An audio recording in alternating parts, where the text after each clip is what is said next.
Welcome to Startup Hacks, a We Global podcast. We explore the stories and secret strategies that women entrepreneurs use to save time and money when bootstrapping and building their businesses.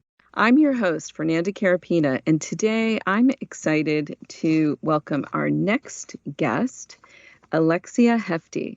Alexia is a Swiss-Canadian, New York qualified lawyer and is based out of Dubai. Alexia is the founder and CEO of eGovern, which advises governments globally on transitioning to e-government delivery models and companies seeking to explore blockchain uses within their industries. Alexia is also an advisor on the FinTech Advisory Board of the Government of Bermuda. Welcome, Alexia. Thank you so much, Fernanda. How are you? I'm doing great, and I'm so thrilled to have you on the show and to have our listeners get the benefit of hearing your story. So I wanted to start today by asking you if you could please share a little bit about your upbringing and your background and how you launched your career. Absolutely. So I was born in Switzerland, as you mentioned, and I grew up in Hong Kong and actually grew up on a boat. Funnily enough. So Really? Spent most of my time in Hong Kong and Taiwan. Since I was a little girl, my dream was to work in international human rights. I aspired since I was about 11 years old or so to work at the United Nations. And so that's really where I kind of targeted my efforts since at a very young age. And I chose to study political science and history as my undergraduate. Because I thought that was the best way to get into essentially politics if I were to work at the United Nations, and then started my career in all kinds of different internships and roles that I could pick up, learning from different people that I thought that could teach me the skills to get where I wanted to be. So I had amazing opportunities to intern at CNN, at HSBC, essentially finding my way to where I wanted to go, but knew I couldn't because I was too young. So, CNN in New York was really fun because you got to be, in the midst of everything that was happening globally. So that was a, really great experience. And then essentially I ended up in New York because I was supposed to actually work full time at CNN. So CNN had told me during my internship that they would give me a full-time position. And so I ended up in New York, and at the time, unfortunately, because of the financial crisis in 2008, I had graduated just thereafter. And so I moved to New York, and they said that they wouldn't be able to give me this position because they were not allowed to hire non-Americans in kind of level entry roles.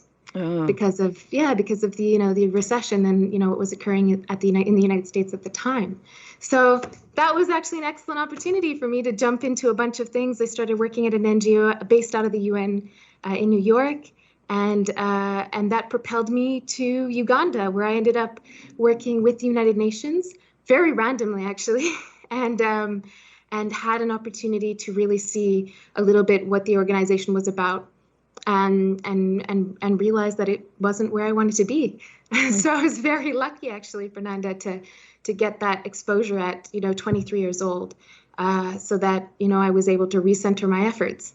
But the experience was really fantastic, and that led me essentially my exit from human rights happened in law school, which I realized basically while I was in Uganda, realized that I needed to study law to really understand how international criminal law worked, which was my kind of passion at the time. And went to law school, and in my second year was deployed to Syria, or on the border of Syria, and realized then that what was happening in the field of international human rights law wasn't for me. And so it flipped. And then to kind of summarize very quickly, I ended up falling in love with tax, which was very odd. Because it's super boring. But what made me really fall in love with tax wasn't tax. It was the professor that taught tax. She was absolutely amazing in every possible way. And she just inspired me to work in international tax law, just to explore, what that could mean internationally. So that's where I ended up at Deloitte. And, soon in at Deloitte, I realized that international tax was very boring, as I should have known. And so I had fallen into something very randomly, which was blockchain. And I fell into it, again, very randomly because a consulting, basically the consulting practice needed a lawyer to review something on the subject matter that was blockchain. And the topic was so fascinating. The actual case study was so incredible that I realized, what is this? And that's where essentially I got to Bitcoin. And once you start learning about Bitcoin and how it's revolutionary and start exploring blockchain more, I built a practice at Deloitte, which was a practice focused on crypto tax. And that led me to, I built a very successful practice, and they asked me to go to Dubai to do the same thing. And it was there in Dubai that I realized tax is too narrow for me. What fascinated me with my experiences at the United Nations, in tons of NGOs and working in international media outlets like CNN, was working with governments and how we can transform the way governments or interact with their citizens, and how we as citizens are able to access services, which quite frankly in most countries is awful.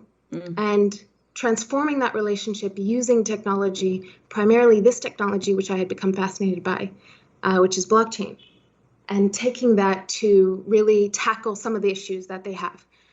So that's a little bit of the backstory of how I got to doing what I wanted to do. What I'm doing now at eGovern. Well, that's a great story. And before we jump off, because I want to kind of drill down on blockchain and cryptocurrency, because I think that's so interesting, is I wanted to just point out that I believe, and it seems like your life certainly bears it out, that, your career journey is really a journey of exploring different options. And I always, tell young professional women that it's really about ruling out options as opposed to kind of honing in on this is necessarily what I want. Absolutely. Because you kind of know what you want, but then I always advocate going to big companies where you can get a lot of experience into a lot of different areas. So you can say, okay, I like this, but I definitely don't want that. So you can keep narrowing your focus on your journey until you land on something that really excites you in the morning to get out of bed and dedicate your life to. Absolutely. And Fernanda, I wouldn't be here today if it weren't for the 30 or 40 positions I've had, because I just name dropped big ones that you would know. But quite frankly, I've worked for absolutely, tons of different people, individuals, authors, helped an author write a book, two actually, worked in a cafeteria, worked in a bakery. For me, it was, again, learning about these experiences. What are these positions? And realizing finally that in actual fact, there is no position that is pre-written for me. Only I can write that position. Because truthfully, every morning I wake up, Fernanda, and what I thought I was going to do the day before doesn't happen. It's a completely new and exciting, plane. And that's actually what I love, I realized. Doing all of these jobs made me realize, oh, they're all great, but how can I put them all, package them all up to do my very own? And that's essentially what eGovern is. So let's talk about eGovern. So I just wanted to take a few steps back, and if you could share with the audience, what was going on in your head at the time when you decided, okay, I'm going to leave this really nice, fabulous job with benefits at Deloitte, making probably a decent salary, and go out on my own? Was it kind of disappointment or frustration with the workspace, or just a real desire to craft your own path and spread your wings into different types of work? And was it scary? Yeah, Fernanda, great questions. I think it was a little bit of a couple of different things. For sure, frustration for anyone who's worked in a very large corporation, and that includes the United Nations, by the way, for any listeners whose dream it is to work there. Big corporations have so much bureaucracy, and it is very tiring. In addition to that, for me, I was very adamant about focusing on governments and blockchain. Part of the reason I had moved to Dubai was because Dubai, the government in the UAE, has really focused on blockchain as integral to the future of their government. 50% of government transactions must be on the blockchain by next year. Wow. That's mind-boggling, right? No other government's saying that. And they're not just saying that, they're putting the money behind it. So when Mm. I went to Dubai, my dream was to say, let's work on these government projects. Let's, apply for them, because we have people who can do that. We can deliver on those projects. But then what I realized was, the backing of the local firm wasn't necessarily there to actually build what I'd envisioned or I thought I was going over to build. In addition, lots of different things happened in my life. I happened to have some partners that had come to me at the right time and said, look, let's, focus on this opportunity. There were actual opportunities that were live at the time. Those actually fell through right after I took on eGovern. I started eGovern, and in that, at that time, it was very scary. And it was very scary for a number of reasons. It's scary because I was, a newfound entrepreneur. And it's one thing being trained in large international organizations. It's another thing having to, jump around in the landscape that is, the startup world. Mm-hmm. But in addition to that, I was recently pregnant at the time. And so I had left a very well-paying job with all kinds of benefits. And now I was, starting my own journey and recently pregnant. So that was something that, was very scary at the time. But I think what definitely what helped a lot was I have, a very supportive network that is, from the home to the work. So my partner is very supportive. And then at the network level, women who, and I would say, both women and men, but I would say stronger push from the women around me who are their own bosses, who are entrepreneurs, some of which are part of the organization, We Global that you run, and women that really help, push you up. So pull you back up when you're feeling like, was this the right decision? Because I could go back anytime to the big firms. And so I was, questioning, should I go back? Because this is really scary. But in actual fact, this is so exciting. And like I said, having the amazing people pushing me, bringing me up, helped along the way. Especially as Fernanda, being pregnant makes you a little emotional. So it especially helped. It's always good. I'd like to add that it's always helpful to have a strong network around you when you're having a morning in the fetal position, right? I think that every founder, every once in a while, is just like, oh my God, what have I done? Absolutely. So I'm absolutely nuts about blockchain and cryptocurrency, and my education in this area is pretty small. So I would love it if you would explain to the listeners kind of blockchain 101 and cryptocurrency 101. Oh my gosh, that's a tough one. What is, so we can start with blockchain. I guess I'll start with where I started with blockchain because it really blew my mind. I had a project come up at Deloitte, and this was, again, the consulting practice that had come, said they needed a lawyer because there was this project that had come up that with a large gold company that wanted to tokenize unmined gold. And so I had no idea what tokenization meant. And I thought, I started doing research in the field, and it really came down to this technology called blockchain. And what they were trying to do was say, look, if we could tokenize gold, unmined gold, we don't have to take it out of the ground. We will just sell it via a token. And that token ties your right to that gold sitting in the ground. And so I'm in law. I have no idea how that occurs because I didn't learn this in law school. So, I went down the journey of understanding what tokenization was. And that brings you essentially to Bitcoin. And before I go into Bitcoin, I'll say the reason why I even journeyed through this, because usually you can just do the research, pump out the project, and that's it. I ventured through this because I realized, I'm a human rights. I was very much still focused on human rights. I'm also an environmentalist. I thought to myself, wait, if you have an industry saying that they are going to not mine gold, thereby not infringing, not destroying indigenous land, because that's usually the case. It often happens in places. Plus, you're not going to harm or you're again not going to create any type of harm to the environment or to public health, which are often the cases related with mining. But, and the industry still gets to benefit. What is all of this? So you have to go back to Bitcoin because Bitcoin starts it all. And Bitcoin creates this cryptocurrency, which today everybody knows about because of the price, I assume. Fernanda, do you hold any Bitcoin? I don't. I have to call you after this. So yeah, it all starts with Bitcoin, and it comes down to, the ability for you to transfer value peer to peer without the need for an intermediary, i.e. a bank, while while allowing for transparency, efficiency, and trust. And it really comes down to trust, which is so critical.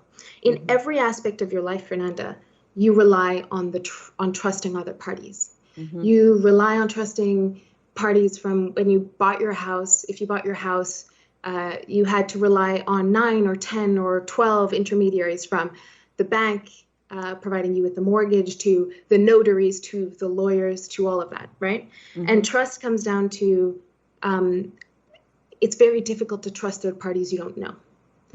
And so Bitcoin created the opportunity to do that, and also created the opportunity to bank the unbanked.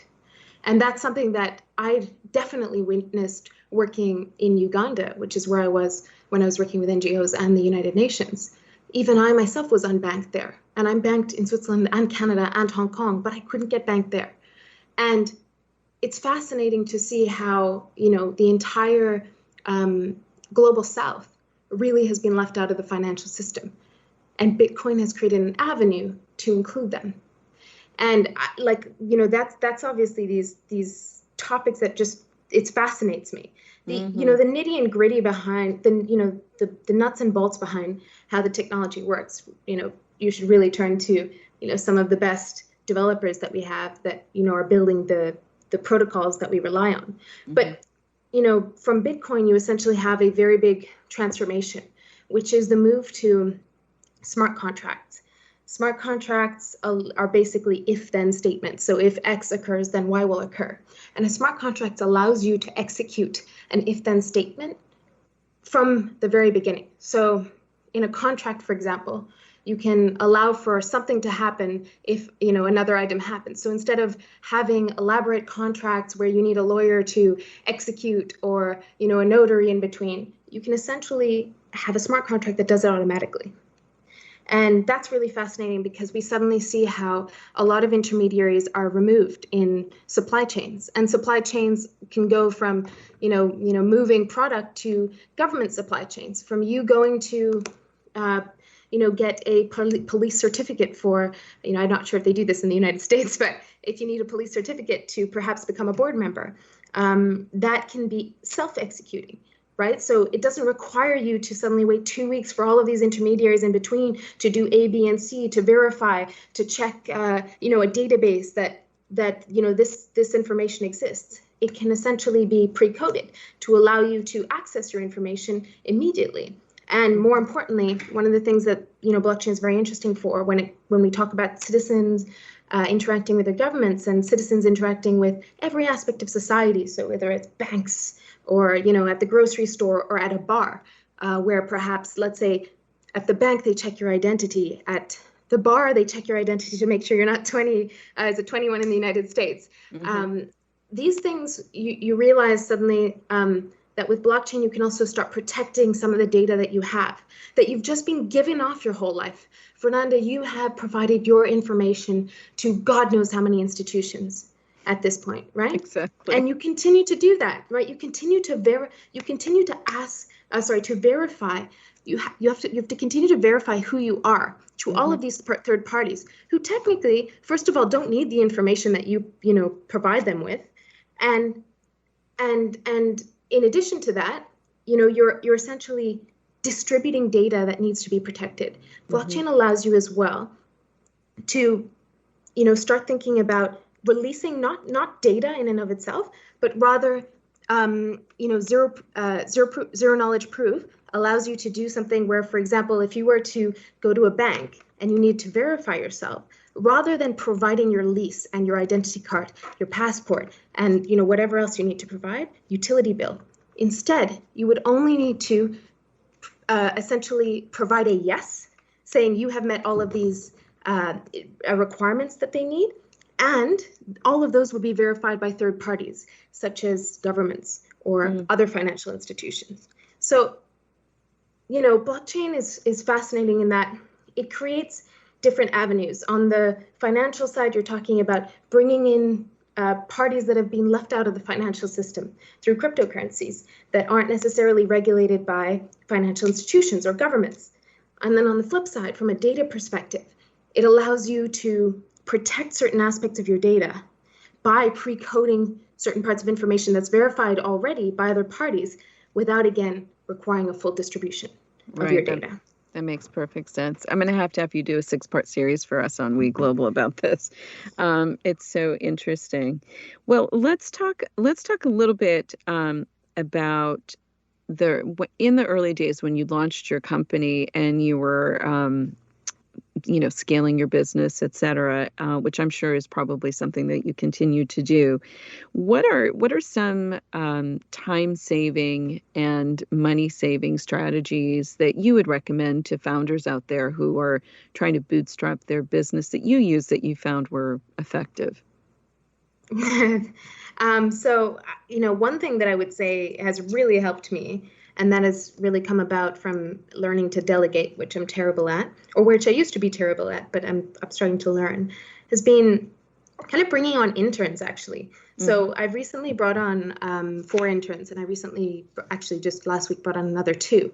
And I've realized that it's actually an incredible way to get interns learning about topics that they would never be able to learn about very practically. So engaging with governments, engaging with clients on a daily basis, but also incredibly helpful. Because if you think about, the relationship, you essentially create an opportunity for, again, the intern. But on our end, it's not exactly a very expensive way, to bring on staff. So one of the things I'm doing with internships right now is I'm looking for talent to bring on full time. But previously, I think, traditionally, even at big firms like Deloitte, you look at someone's CV, you interview them 2 times, and then you have to hire them or not. Mm-hmm. In this instance, what I find fascinating is you don't need to do that. I bring interns on, they learn it a lot. The cost is extremely low, but 6 months down the line, if they have proven themselves in that time period, then they have an opportunity to come on full time. So at that point, I've actually bootstrapped my company. It's not expensive, but I know the talent I'm bringing in. Mm-hmm. And that's been incredibly helpful from a, time saving and cost saving perspective as well. Completely agree with that. And also, not only are you providing, as you said, practical experience, but also augmenting their education in a very boots on the ground way that you don't really get in an institutional setting as a university. Absolutely, Fernanda. And you know what? The person that I first brought on, who is now a full-time staff member, he had been accepted to University of Cambridge first. He turned that down. He then got accepted to law school, and he has recently turned that down because he realizes that he's learning more from this opportunity than purely going to school. So what he's going to do instead is applying for a part-time master's in economics that allows him to continue working at eGovern because it's brought him so much value in all of 5 months that he's been with us. I mean, I honestly feel that that's the future of education. So that's, because, technology and the world is changing so rapidly that there's no way that universities can keep up unless you have innovation centers within them, which is a whole other topic. And that's another reason why at We Global, we have a whole studentpreneur area because of that collaboration. So we're unfortunately running out of time, and we could go on for a part 2 very easily, but I want to close out by giving you an opportunity to answer this question, which is, if there was a piece of advice that you could give to an entrepreneur who's listening today that you wish you had when you started out, what would that piece of advice be?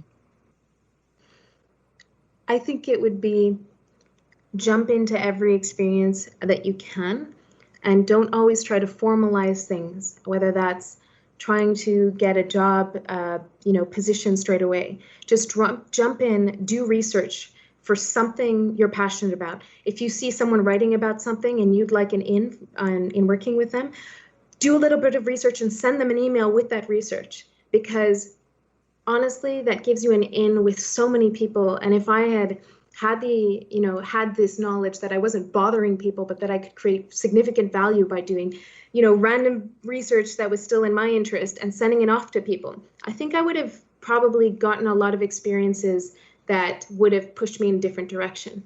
Not to say that, I'm not very thankful for the past, 12 years that I've done all kinds of things, but I think that, I probably would have taken a different route and I would have brought to entrepreneurship a lot earlier. Yeah, that makes sense. Random acts of kindness that bring value to other people can go a long way to getting doors to open. It's true. In an authentic way, not kind of in a LinkedIn way. Oh, no, that's awful. Yeah, exactly. Well, Alexia, it was wonderful speaking to you today. Thank you for being on Startup Hacks. Your insights are so helpful and so educational. I'm sure our listeners really appreciated to learn more about the work that you're doing. And if they'd like to reach out to you, where can they connect with you? By email, alexia@egovern.com, or by WhatsApp, and perhaps you can provide them with my information. Okay. And your URL is? My company's? Yes. At www.egovern.com. Got it. Okay. Well, thank you again, and tune in next week for more Startup Hacks. We have another great show you won't want to miss on the secret female founder strategies that can save you time and money when building your business. This podcast is brought to you by Women Entrepreneurs Global, the first startup studio and digital do-it-yourself startup platform for women. For more information on our guests, this podcast, and many other female founder programs, please visit womenentrepreneurs.global. I'm your host, Fernanda Carapinha. See you next week.